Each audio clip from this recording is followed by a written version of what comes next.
আসসালামু আলাইকুম ওয়া রাহমাতুল্লাহি ওয়া বারাকাতুহু। তো বরাবরের মতো আজ আপনাদের সম্মুখে একটি ভিডিও নিয়ে হাজির হব। সেটা হচ্ছে আমি আসছি এমন একটি এই নদীমাতৃক এলাকায়। এই নদীতে পানি নাই, তারপরেও নদীটি ভিউ এবং এই জায়গাটা আমার কাছে অনেক ভালো লাগে।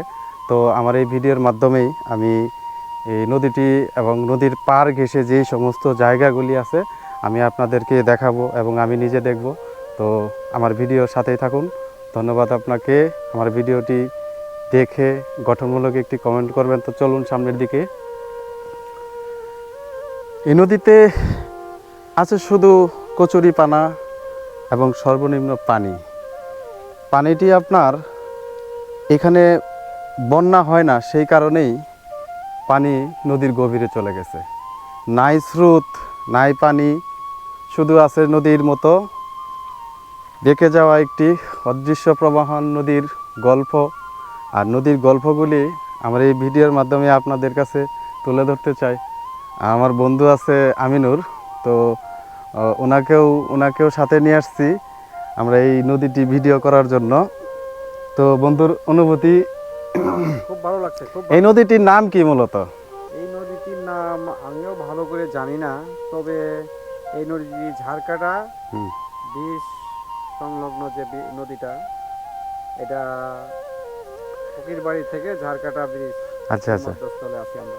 তখন নদীটি আমার বন্ধু, নাম হচ্ছে আমিনুর। উনি নদীটি আমাদের এবং আপনাদের ঘুরে ঘুরে দেখাবে। নদীর পাড়ের শস্য শ্যামল ক্ষেত এবং বিভিন্ন ফসলাদি আবাদ করে সেই জিনিসগুলা। এটা হচ্ছে আপনার গম বলে, সেটা গ্রামীণ ভাষায় নাম হচ্ছে গম। এটা হচ্ছে গমের ক্ষেত, বীজ বপন করা হয়েছে। এবং এই পাশে হচ্ছে আপনার নদী। এই নদীটি ঝাড়কাটা নামক এলাকা। ঝাড়কাটা থেকে এই নদীটি দূর, এই নদীটি অনেক দূর চলে গেছে, কিন্তু এখন নদীটা একদম মরা নদী। সেটা হচ্ছে আছে শুধু তলায় একটু পানি, এছাড়া আর কিছু নেই। আর এই সাইড দিয়ে অসংখ্য বাড়িঘর করেছে, এই সাইড দিয়ে অনেক বাড়িঘর, আর এই জায়গাটুকে কোনো বাড়িঘর নেই। তো সেই সাথে আমি বলবো নদীমাতৃক এলাকা ঘুরতে আসলে আসলে আমারও ভালো লাগছে, আপনাদেরকেও ভালো লাগবে। প্রিয় বন্ধু আমিনুর, তুমি এই ক্ষেত সম্পর্কে একটু বলো।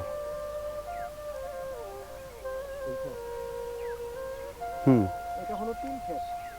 আচ্ছা। তিল ক্ষেত, তিল বনে ছিল, মানে জমিটা আসলে পতিত পড়ে গেছে, তো এই জন্যই মনে করেন যে মূলত তিল বুনে দিছে যাতে কিছু ফসল পাওয়া যায় আর কি। আচ্ছা। তিলটা আমাদের দেশের অনেক শস্যকরী ফসল, যেটা দিয়ে মানুষ পিঠা খায়, অনেক কিছু, আরও অনেক পিঠা হয়। খুব ভালো খাবারের মাঝখানে ভর্তা, অনেক কিছু। এটা হচ্ছে নদীর ওই পার এলাকা। নদীর ওই পারেও অসংখ্য বাড়িঘর হয়েছে। আগে এই বাড়িঘরগুলো ছিল না।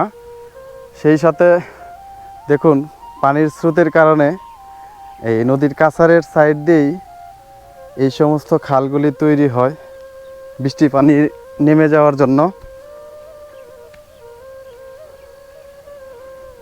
সামনেই দেখতে পাচ্ছি এগুলো হচ্ছে কলার বাগান এবং কলাও ধরেছে দেখতে পাচ্ছি।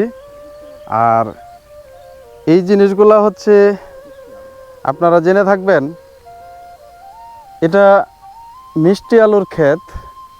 মিষ্টি আলু এই গাছের নিচে ধরে, মাটির নিচে ধরে এবং আলুগুলো অনেক সুস্বাদু হয়ে থাকে। আর এই জিনিসগুলো হচ্ছে কি, এগুলা কফি না? না, এটা হলো পালং শাক, সরি আমি চিনি না যেহেতু। পালং শাক। তো মিষ্টি আলুগুলো মিষ্টির মতোই লাগে, আমি খেয়েছি। আপনারা মিষ্টি আলু কে কে খেয়েছেন অবশ্যই কমেন্টে জানাবেন। এই জমিগুলো বেশিরভাগই আপনার মিষ্টি আলুর আবাদ করে থাকে।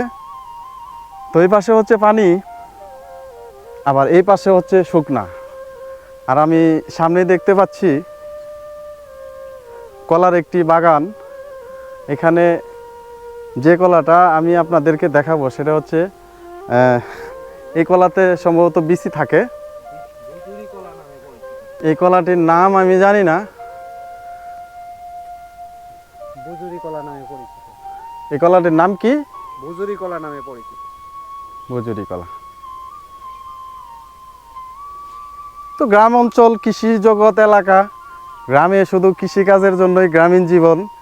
আর এই গ্রামীণ জীবন নিয়েই আমি আপনাদের সাথে আছি, নাসির।